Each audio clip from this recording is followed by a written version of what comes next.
Keep that in mind. Chapter funds. Money. Try as you might, it's impossible to spend $0 on a movie shoot, particularly a full-length story.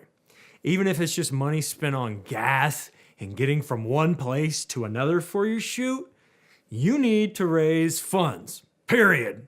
Shooting for your small business? Factor in the indirect costs. Look at the opportunity cost of devoting time to the video instead of your usual work. Every video costs money to make. I laugh when I hear folks say, they made a zero-budget film. Even this book's title is a farce. There's no such thing because every product or service can be broken up into direct, indirect, and opportunity costs. And even then, I'm simplifying the process. You'll burn through at least one of these costs with any creative endeavor, not just film and video. First, start reading entrepreneur.com. Commit 5 minutes a day. Start small. Learn how to lead. Find information on finances. I've been reading entrepreneur.com for years now because film and business are two sides of the same coin if you really want to grow as a filmmaker. But I don't want to do the producer-y stuff. I get it, but a director is a leader, and a leader needs to know the nuts and bolts of the ship. Head on over to the Entrepreneur site or download their app. Browse their articles on crowdfunding, and this can be done by a simple search on their site. Crowdfunding. Consider reading a related stub from the folks over at nofilmschool.com. Bottom line, there's a handful of new legislation that's come about in the last several years when it comes to crowdfunding, so it is your responsibility to be informed. Remember, whatever money you pull in from crowdfunding needs to be in a separate account and it needs to be treated as revenue. Don't commingle funds. But we need to pause and talk here about revenue. Revenue? Now, you're getting all businessy on me again. Well, why do you think business folks got behind film very quickly in the early days? It's because it's a powerful medium for communicating. People love visual stories. The director, you, is simply a piece of the puzzle. Your jigsaw puzzle has many other roles in it, even if you are filling all 27 of them. Consider this. Do you have a house? A car? Do you have anything you can't part with in a court of law? The retired businessmen and women in Las Vegas, at the SCORE chapter in Las Vegas, they have this running joke. There are more lawyers in Vegas than in the entire country of Japan. Driving 5 minutes around town illustrates this. Billboards lurk around every corner like churches in the South, promising cash for accidents, injuries, and spilled coffee. So do a personal inventory. Do you want to risk losing your house? If not, can you hear the Billy Mays infomercial yet? Then you need to incorporate as a business in your city and state. And let Uncle Sam know, too, while you're at it. The reality is, of course, if you're a small-timer, your odds of running into a lawsuit are slim. But they do happen. Else, Las Vegas' own Glenn Lerner wouldn't have such a pearly white grin. Read this. Bootstrapper. Yes, business. What did you think, really? That filmmaking was just about storyboarding and coffee meetings? Fuck up, slugger. Besides, if you're already creating shorts, eventually you're going to get noticed, which means you'll do a heap of wedding videos, music videos, bigger gigs, you name it. Get paid, and get paid the right way with a bit of separation between you and your personal assets once the work starts rolling in or you set out to do a feature. Now, we live in a broken world that's in need of grace. Unfortunately, we have folks who would love nothing more than to sue you over split hairs. So don't panic. You can set up an LLC with your spouse or other trustworthy confidant. For those who have no idea what I'm talking about, it's fairly simple, actually. An LLC represents a limited liability company. They're the easiest form of a business to launch outside of the sole proprietorship.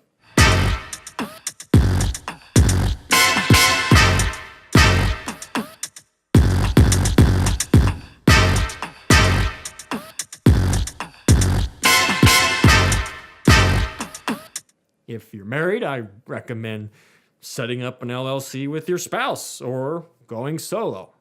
You're already married. You don't need a second partner. Now, if you're making a feature movie, hopefully you have a team in mind, and hopefully one of those teamsters is your closest confidant. and best friend. So it may be worth exploring the idea of incorporating as a multi-member LLC. Fancy talk for more than one person in the business. If you're just running and gunning as a casual filmmaker, or you already have the parent blessing, i.e., the protection of a business or a nonprofit, for example, a church, then all this business jargon is optional. Fast forward as needed. Here's a breakdown of how it would work for a bootstrapper in Salt Lake City, Utah, back in the summer of 2013. Every state is different. For Nevada, you have to start with the Silver Flume online portal, but for Utah, it was and may still be a bit of running around. Number one, apply for an EIN. That's done through the IRS website. This is free. Don't fall for the gimmicky sites that try to sell this feature to you. Just go through the IRS. 2, draft up articles of organization. Find a mentor who's running a successful LLC and ask to be walked through this portion if needed, and ask for a copy to model.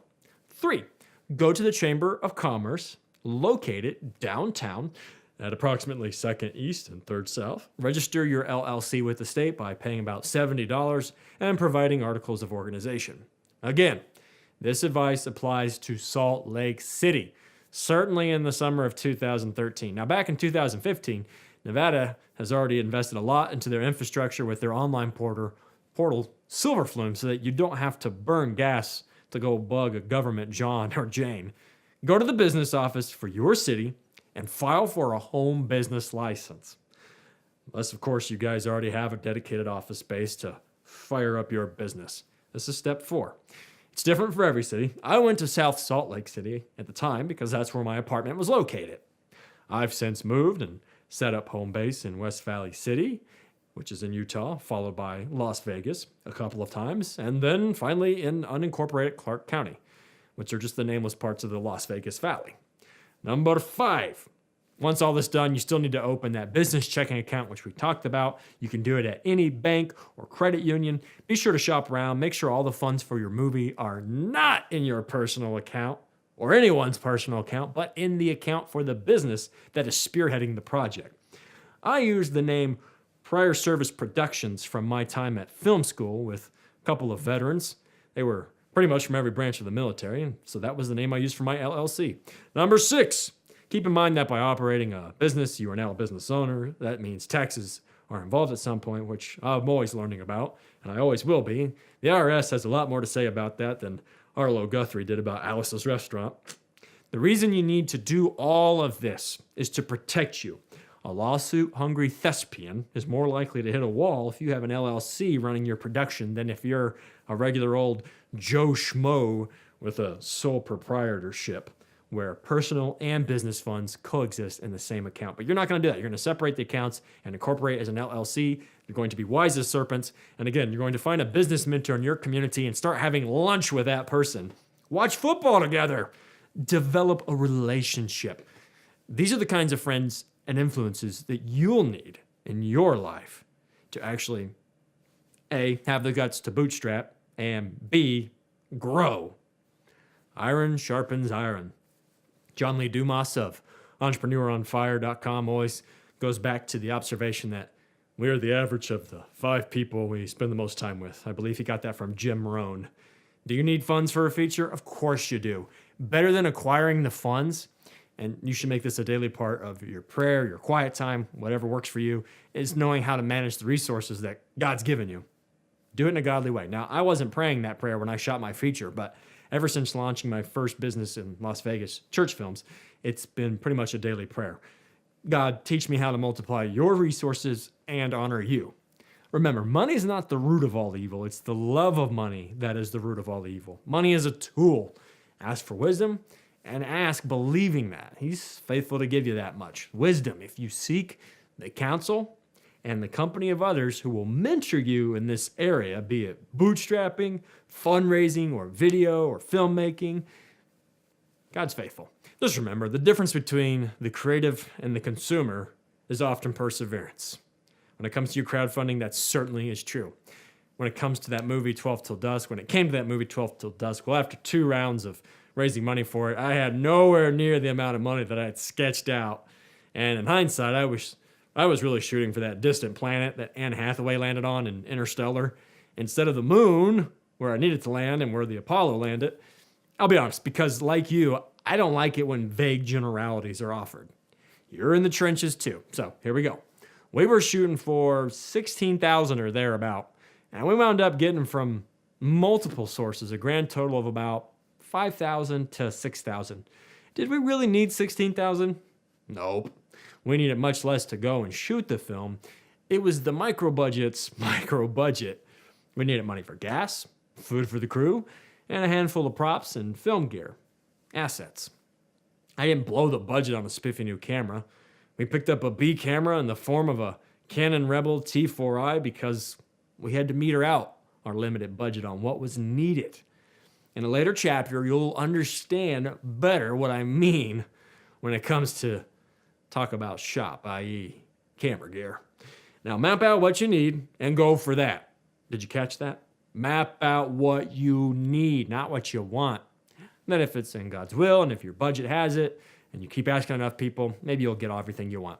We wrapped up our Kickstarter campaign to create short videos for recovery and care ministries back in September of 2015. This is a segue. Now remember Anne Hathaway and Interstellar in the ending? Yeah, that turkey would have been the 40,000 we were hoping for if we were really shooting for past the moon to get these ministries signed up for subscriptions of digital and physical copies of recovery-themed videos. Did we even get past the Earth's orbit? Barely. We made it to the moon because that's what we needed for the crowdfunding to succeed. Ultimately, all glory goes to God. The September Kickstarter campaign didn't have a quarter of its funding until the next to last night. It was fully funded with about 25 hours to go on the clock. I had all but given up, but not in a pouty way. Days before the funding in it, I came to terms with what I can control and what I can't control, the former often being an illusion. I put my trust in God that, win, lose, or draw, I'm going to be okay and obey. It's easier said than done, Jacob. I had my dark days, and you will too. I'm sure there's a nice inverted bell curve somewhere that shows the activity surrounding the average crowdfunding campaign. A lot of pop and sizzle at first, and then it slumps off. There's so much excitement in those first few days. It's just Deadsville after that. But hopefully, there's a stellar finish to bring it all home. Put your hope not in numbers. Use them as a tool, but nothing more. Remember, the God we serve is a God who uses the few to influence the many. Look at the story of Esther, Gideon, or even the 12 disciples, or even more recently, look at Martin Luther King Jr. All throughout the good book, you'll see examples of small numbers of people in the face of seemingly insurmountable odds. Look at the story at the lost sheep. There was or is more celebration in heaven over that one sheep than the other 99 who were or are more squared away. God wants our entire faith. He wants us to put our faith and hope in Him. Numbers are temporary anyways. Think about it. Every dollar represents a finite amount. Why would you trust something so temporary, so finite? It's tough. I realize that. I have my days, even now, where I question God, where's the money going to come from? Today, I challenge you, trust in the King. Our hope is in the promise of life that we have in Jesus. Jesus is our hope. So surrender to Him and just pray it several times a day. Your will be done. How can I be a part of what you're doing today? It doesn't have to be much more complicated than that. How can what I'm doing be a part of what you're doing today? How can this video or project bring glory to you? How can this film impact the lives of others? Find peace in the King of Kings. He authored it after all. He's the Prince of Peace. You know what? If it doesn't all work out, Edison wouldn't write you off as a failure, and God certainly wouldn't. He would agree, honestly, both of them would, that you just found one way that doesn't work. So try again, go to the throne of grace, and thank God for shaping your life. I promise you, He's developing you. Do you think David started off as a stud or Joseph? Not even close. Both of those guys had years of development before they were handed the keys to the city. And I'm right there with you, still in those years of development. David wasn't even included in the roundup with old Sammy and the other sons of Jesse. He was a warrior shepherd out there fighting bears and lions and beating them. And then he was a servant in Saul's court. He played the harp to soothe King Saul. Joseph was sold into slavery. He wound up in Egypt, and then he found himself in prison because, in spite of the temptation, he didn't lose his integrity. You know how their stories turned out, so you need to endure. The difference, again, between the creative and the consumer is often perseverance. God's always shaping you. His timing is perfect, while it doesn't just make sense half the time with our limited human understanding. And just remember this proverb: the horse is made ready for the battle, but victory is the Lord's. This was my battle cry with the crowdfunding campaign that we launched in September of 2015. And it's my battle cry going back into any fight with crowdfunding. Speaking of, you need to check out that post on how to raise $8,567 for your film. Check it out, link below.